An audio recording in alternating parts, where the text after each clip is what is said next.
ओम शांति। मुरली दर्शन में आप सभी का बहुत बहुत बहुत स्वागत है। अभिनंदन है, अभिनंदन है। आइए बाबा के महावाक्य, अव्यक्त महावाक्य हम सब सुनेंगे पूरी लगन के साथ। सुनते सुनते वो दृश्य अपने अंदर इमर्ज करें जो बाबा इमर्ज कराना चाहते हैं। चलिए, रिवाइज कोर्स है 12 मार्च 1988। 3 प्रकार का स्नेह तथा दिल के स्नेही बच्चों की विशेषताएं।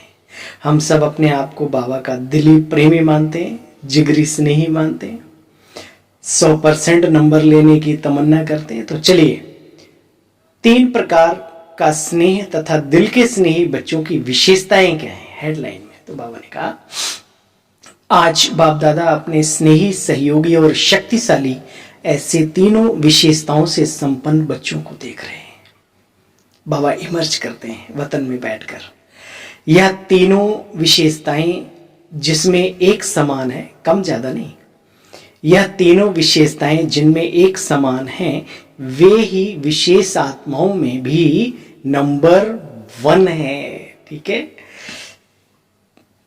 स्नेही भी हो, सदा हर ईश्वरीय कार्य में सहयोगी भी हो, साथ साथ शक्तिशाली भी हो। स्नेही तो सभी हैं, लेकिन स्नेह में एक है दिल का स्नेह, दूसरा होता है समय प्रमाण मतलब का स्नेह। आजकल है ना, वैसे मम्मी को प्यार कोई करे ना करे, लेकिन जब जरूरत होती, ओ मम्मा आई लव यू ऐसे बोलते ना, तो ये मम्मा तो चलो भोली भाली हो सकती है, वो जो मम्मा बाबा है ना, वो सब कुछ है हमारा, वो सब जानता है। मतलब का प्यार करते हैं बच्चे जरूरत के समय, या फिर वाकई में जिगर से स्नेह करते हैं। तो बाबा कहते हैं, जो दिल का स्नेही होता है उसकी विशेषता यह होगी कि वह सर्व संबंध और सर्व प्राप्ति सहज स्वतः अनुभव करेगा। समय को जानने वाले और समय प्रमाण संबंध को भी जानने वाले होंगे। पढ़ाई के समय बच्चे, कोई कहे मैं आवाज से परे बहुत शक्तिशाली स्थिति का अनुभव कर रहा हूं, तो पढ़ाई के समय क्या यह राइट है? यानी जिस समय पर जो कार्य कर रहे हो आप उसमें तल्लीन होके करें। बाबा का मतलब ये है, सारांश। इधर उधर बुद्धि ना जाए।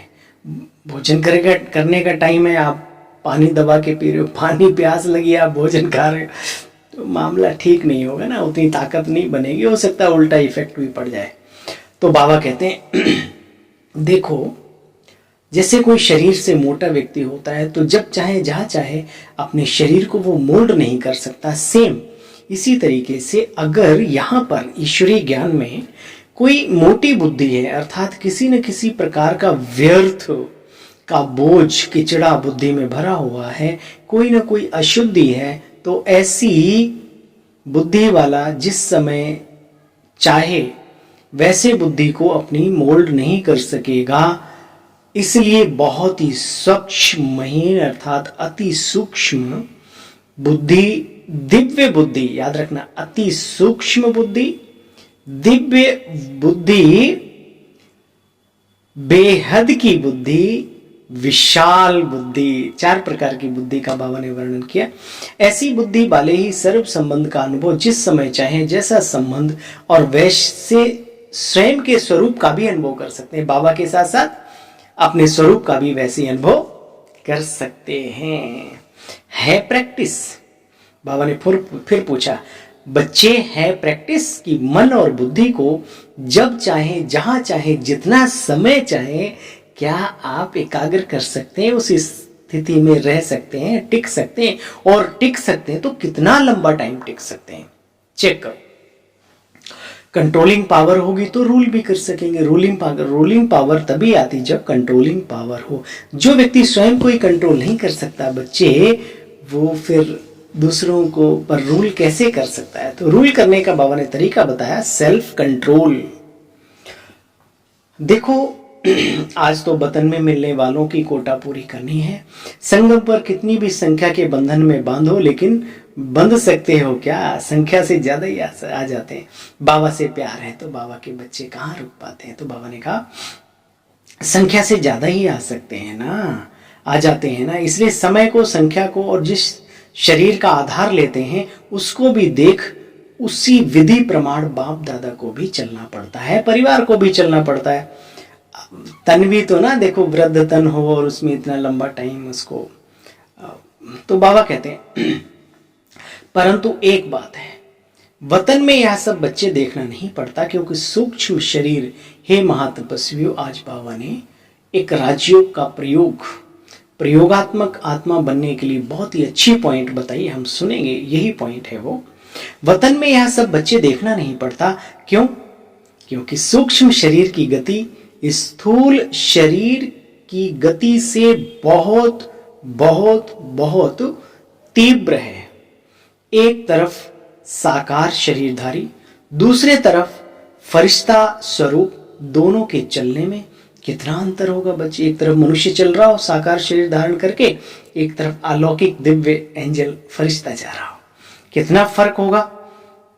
फरिश्ता कितने में पहुंचेगा और साकार शरीरधारी कितने में पहुंचेगा। हमारे भारत देश की जो एक संस्कृति है उसके अंदर बहुत अच्छा लिखा हुआ, बहुत सारे ऐसे ऋषि मुनि हुए जो अभी यहाँ भी हैं और कई जगह उनकी अनुभूति लोग अन्य जगह पर भी करते थे। हालांकि आजकल वो नहीं है, होंगे भी तो गुफाओं में वो अपना प्रचार प्रसार नहीं करते होंगे। तो बाबा कहते हैं ऐसे रहे। तो ये क्या सिस्टम है उसको बाबा बता रहे हैं। बाबा ने कहा शरीर साकारधारी शरीरधारी कितनी देर में पहुंचेगा और अवक्त फरिश्ता स्वरूपधारी कितनी देर में पहुंचेगा। तो बच्चे अंतर है ना, ब्रह्मा बाप भी सूक्ष्म शरीरधारी बन कितनी तीव्र गति से चारों ओर की सेवाओं को बढ़ा रहे हैं। अनुभव है ना, वही ब्रह्मा साकार शरीरधारी रहे और अब सूक्ष्म शरीरधारी बन यज्ञ के कार्य को कितना तीव्र गति से आगे बढ़ा रहे हैं। यह तो अनुभव कर ही रहे हो ना। भाई साकार से जब बाबा व्यक्त हुए तो दिन दूना चार, चौगुना, अरे चौगुना नहीं 4000 गुना ईश्वरीय कार्य बढ़ा और बढ़ता ही रहा है, बढ़ता ही जा रहा है, बढ़ता ही जा रहा है। तो अव्यक्त रूप में ब्रह्मा बाबा अब तो बाबा के साथ ही बहुत सारे वतन में पहुंच गए। तो बच्चे सुनो, सूक्ष्म शरीर की गति इस दुनिया की सबसे तीव्र गति के साधनों से तेज है। उसके लिए अव्यक्त स्थिति चाहिए। चलो भाई, आप सब तपस्वी, आप जानते हैं, प्रैक्टिस करने वाले प्रयोगात्मक आत्माएं हैं सभी, कोई कम या कोई ज्यादा। बस थोड़ा सा टेंशन देंगे तो ज्यादा ही ज्यादा हो जाएंगे। सूक्ष्म शरीर की गति इस दुनिया के सबसे तीव्र गति के साधनों से तेज है। एक ही सेकंड में उसी समय अनेकों को अनुभव करा सकते हो। करो प्रयोग, पलक झपकते ही वाइब्रेशन पहुंच जाए सब तक जिन तक पहुंचाना चाहते हो। जो सब कहेंगे कि हमने पाया, हमने उस परम पिता परमात्मा, अपने पिता को, अपने बाप को महसूस किया, देखा, रूरियान की। हर एक समझेगा मैंने रूरियान की, मैंने मिलन मनाया प्रभु, आदि आदि। देखो अच्छा, चारों ओर के सर्व दिल के स्नेही बच्चों को बाबा ने, चारों ओर के सर्व दिल के स्नेही बच्चों को, सदा दिव्य विशाल बेहद बुद्धिमान बच्चों को, सदा ब्रह्मा बाप समान फरिश्ता स्थिति का अनुभव कर तीव्र गति से सेवा में सोन्नति में सफलता को प्राप्त करने वाले, सदा सहयोगी बन बाप के सहयोग का अधिकार अनुभव करने वाले ऐसे विशेष विशेष विशेष आत्माओं को, समान बनने वाली महान महान महान आत्माओं को बाप दादा का याद प्यार और नमस्ते। बाबा नमस्ते, शुक्रिया मीठे बाबा, इतना ऊंचा जीवन, इतना ऊंचा ज्ञान, इतनी ऊंची धारणाएं कराने के लिए शुक्रिया मीठे बाबा। फिर बाबा ने वरदान में कुछ और भी टेक्निक बाबा ने सिखाई है। आप सब बड़ी मुरली पूरी सुनेंगे, सेंटर पे जाके सुनते होंगे, आपको मजा आ जाएगा। बाबा ने बहुत अच्छी अच्छी टेक्निक सिखाई हैं अव्यक्त पर्सनल मुलाकात में। ओके, हाँ भाई, ये तो छोटे टाइम के लिए मुरली होती, छोटी 10 मिनट 5 मिनट की। तो चलिए, मनन शक्ति द्वारा वेस्ट के वेट को समाप्त करने वाले सदा शक्तिशाली भव। आत्मा पर बच्चे वेस्ट का ही वेट है, जो कचरा है, व्यर्थ है, वही वेट है, वरना आत्मा तो बहुत ही शक्तिशाली, बहुत जो चाहे सो सब कर सकती। वेस्ट संकल्प, वेस्ट वाणी, वेस्ट कर्म, इससे आत्मा भारी हो जाती है। अब बाप कहते बच्चे इस वेट को खत्म करो। इस वेट को समाप्त करने के लिए सदा देखो खत्म करो। फिर बाबा ने उसकी टेक्निक भी बताई, ऐसा नहीं छोड़ दिया। इस वेट को समाप्त करने के लिए बच्चे सदा सेवा में और याद में बिजी रहो।